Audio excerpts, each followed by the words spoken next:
warahmatullahi wabarakatuh. Semangat belajar.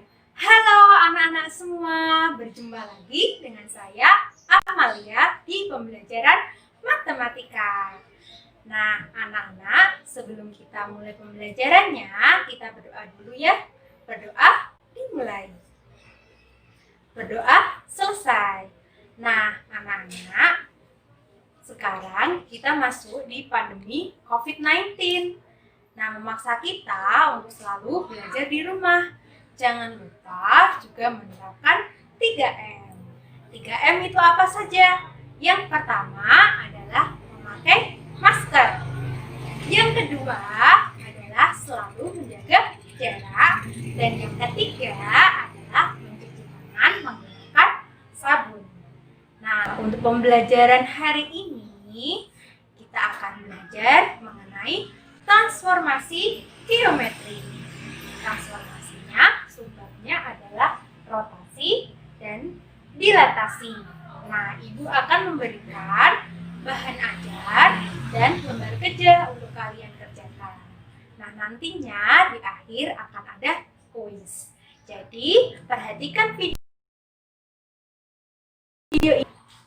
Di video ini juga akan ada beberapa pertanyaan, bisa memberikan jawaban di kolom komentar di bawah ini. Oke? Sudah siap belajar anak-anak?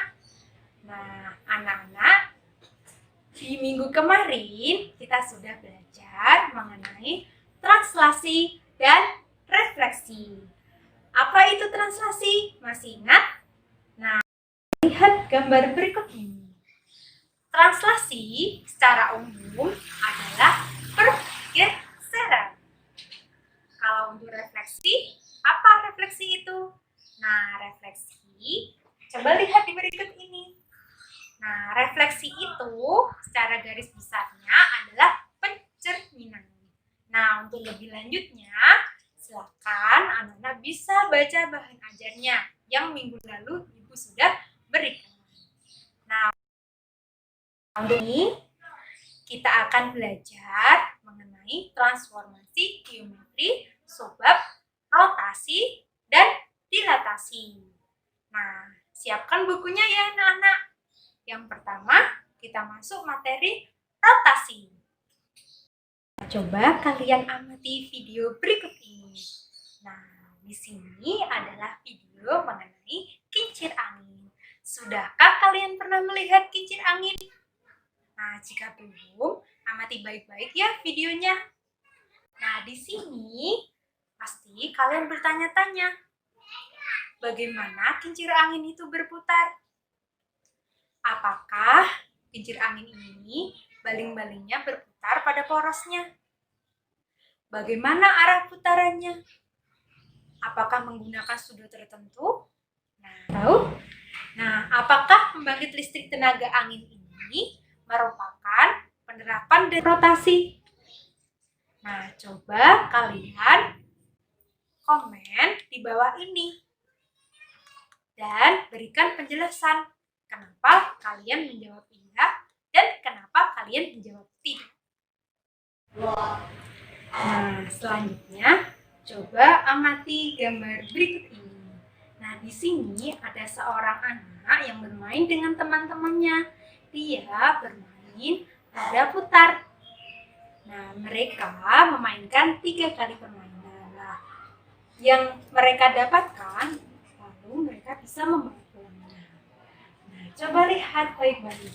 Nah, di sini roda putar ini akan berputar sesuai yang kita inginkan. Nah, lalu pertanyaan apa yang bisa kalian ajukan jika melihat roda putar ini? Pasti kalian bertanya-tanya, bagaimana cara kita untuk mendapatkan makanan yang kita inginkan. Nah, selanjutnya akan muncul tabel seperti ini. Nah, coba lihat di tabel ini, ada makanan yang bernama cake. Coba lihat cake. Jika kita lihat di bagian yang diputar, cake ini berada di bagian samping kanan. Lalu kita putar 90 derajat berlawanan arah jarum jam. Nah, kita putar. Yang kita dapatkan akan berhasil mendapatkan makanan. Lalu, jika di posisi salad. Nah, salad di mana posisinya? Di bagian bawah. Nah, salad ini kita putar 90 derajat searah jarum jam.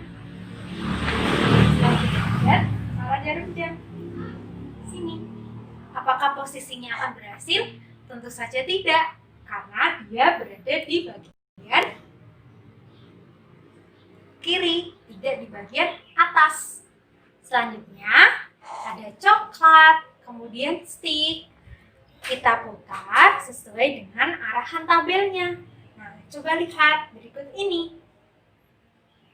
Nah, bagaimana? Sudah paham dengan cara kerjanya? Nah, kemudian jika kamu sudah berhasil untuk menjawab pertanyaannya, coba roda putar makanan tersebut apakah termasuk dalam rotasi? Nah, sudah tentu iya, karena dia berputar pada porosnya. Kemudian, pada roda makanan tersebut, apakah berputar searah dengan jarum jam atau berlawanan dengan arah jarum jam? Bagaimana hasilnya? Nah, sudah tentu berbeda, bukan? Nah, lalu bagaimana cara benda tersebut berputar? Apakah memerlukan sudut? Nah, sudah tentu iya. Nah, jadi roda putar makanan ini merupakan konsep dari rotasi. Nah, lalu apa yang dapat kita simpulkan dari permasalahan kincir angin tadi dan roda putar makanan? Nah, kita simpulkan bahwa rotasi adalah perputaran, suatu transformasi yang memindahkan benda atau objek atau titik dengan cara memutar terhadap alfa atau sejauh alfa dengan titik pusat rotasi. Lalu, karakteristik rotasi apa saja? Nah, yang pertama, adanya titik pusat. Bisa 0,0 atau A, B. Kemudian yang kedua adalah adanya sudut rotasi. Nah, biasa disimpulkan dengan alfa atau terkadang juga disimpulkan dengan theta. Nah, sudut ini bisa 90 derajat, 180 derajat, 270, dan sebagainya. Lalu, adanya arah rotasi. Nah, jika diputar berlawanan arah jarum jam, maka akan bernilai positif. Lalu jika diputar searah jarum jam, maka akan di konsepnya dari rotasi. Sudah paham konsep rotasinya? Nah, Ibu harap anak-anak bisa membaca bahan ajar yang Ibu sudah sediakan. Selanjutnya, yang tak kalah penting adalah adanya simetri putar. Nah, simetri putar ini sudah kalian pelajari loh di materi sebelumnya. Nah, coba lihat gambar berikut ini. Nah, di sini ada bangun segi 6 yang beraturan. Dia diputar sebanyak 6 putaran. Lalu, dia juga ketika diputar sebanyak 6 putaran itu, dia akan kembali lagi ke semula. Nah, lalu kita ingat kembali, apa sih itu simetri putar? Nah, simetri putar adalah jika ada suatu bangun atau gambar yang dirotasikan kurang dari 360 derajat terhadap titik pusat, sehingga bayangan yang dihasilkan arahnya sama. Sehingga segi 6 ini memiliki simetri putar tingkat 6. Lalu, adakah contoh lain yang dapat kalian sebutkan yang memiliki simetri putar? Nah, di sini Ibu memiliki beberapa bangun. Ada bangun segitiga sama sisi, 4, persegi, kemudian ada segi 5, dan ada juga segi 6. Nah, berapa jumlah tingkat putar atau simetri putar yang dihasilkan? Nah, Coba pikir hari-hari. Yang pertama adalah gerakan rotasi pada bumi. Nah, coba dilihat gerakannya. Lalu yang kedua adalah rotasi pada baling-baling di pembangkit. Dan yang ketiga adalah biang lala. Nah, coba amati ketiga gambar ini. Nah, termasuk rotasi bukan? Nah, dapatkah kalian menjelaskan atau memberikan contoh lagi penerapan rotasi dalam kehidupan sehari-hari? Nah, jika sudah bisa, berarti kalian sudah paham apa itu rotasi dan bagaimana melukiskan titik atau bangun yang dirotasikan. Nah, itu tadi tentang rotasi. Selanjutnya, kita akan masuk pada materi dilatasi. Nah, coba lihat gambar berikut ini. Ada seorang anak yang meniup balon. Nah, awalnya mula-mula balon ini kempes, bukan? Lalu ketika ditiup akan mengembang. Nah, pasti kalian bertanya-tanya, bagaimana bentuk balon sebelum ditiup? Bagaimana bentuk balon setelah ditiup? Nah, peristiwa ini apakah termasuk dalam dilatasi? Nah, anak-anak, peristiwa balon ini tentunya termasuk dalam dilatasi. Mengapa? Karena ketika balon ini sudah kempes, ketika kita tiup akan membesar. Lalu ketika kita kurangi anginnya akan mengecil. Nah, inilah yang dinamakan dengan dilatasi, proses pembesaran atau perkecilan. Nah, dari permasalahan yang telah kita pecahkan, kita akan menemukan konsep dari dilatasi. Definisi dari dilatasi kita bisa ungkapkan sebagai perbesaran atau perkecilan.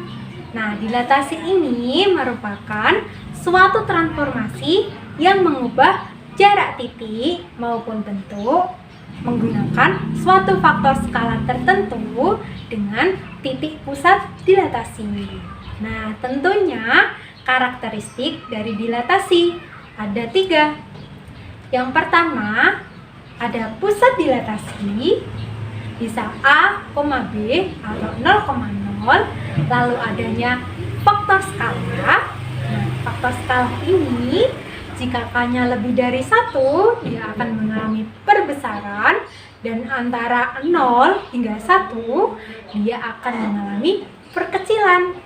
Nah, juga ada dilatasi yang istimewa. Jika faktornya adalah negatif, maka yang dihasilkan bayangannya akan menjadi terbalik.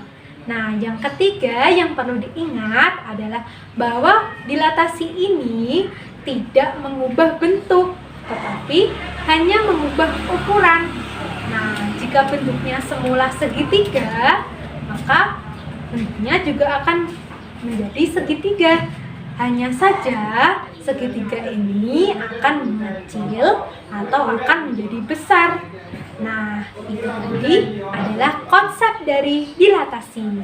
Harapannya anak-anak juga bisa menemukan dilatasi-dilatasi lain yang ada di kehidupan sehari-hari. Nah, untuk contohnya, dilatasi yang Ibu sudah berikan, yang pertama pada kamera, lalu selanjutnya adalah pada balon udara, lalu editing gambar, dan yang terakhir pada motif kain batik. Nah, itu tadi penerapannya. Nah, untuk pembelajaran hari ini, dapatkah kalian menyimpulkan apa yang sudah kita pelajari? Nah, hari ini kita sudah belajar mengenai rotasi dan dilatasi. Nah, rotasi garis besarnya adalah perputaran menggunakan sudut putar tertentu, dan kemudian dilatasi juga merupakan perbesaran atau perkecilan menggunakan sudut dan titik skala tertentu. Nah, itu tadi pembelajaran kita hari ini. Semoga pembelajaran ini bermanfaat untuk anak-anak semua. Nah, jangan lupa untuk dikerjakan ya tugas-tugasnya. Nah, untuk di akhir nanti, Ibu akan bagikan link untuk kuis. Nah, silahkan dikerjakan. Waktu pengerjaan kuisnya adalah 1 hari loh anak-anak. Jadi jangan sampai terlewat ya. Nah, untuk di akhir video ini, Ibu selalu mengingatkan untuk anak-anak selalu mematuhi protokol kesehatan dan tetap di rumah saja. Nah, jangan lupa belajar dan tetap semangat. Nah, akhir kata, wassalamualaikum warahmatullahi wabarakatuh. Semangat belajar, belajar, belajar, dan terus belajar. Sampai jumpa di lain hari.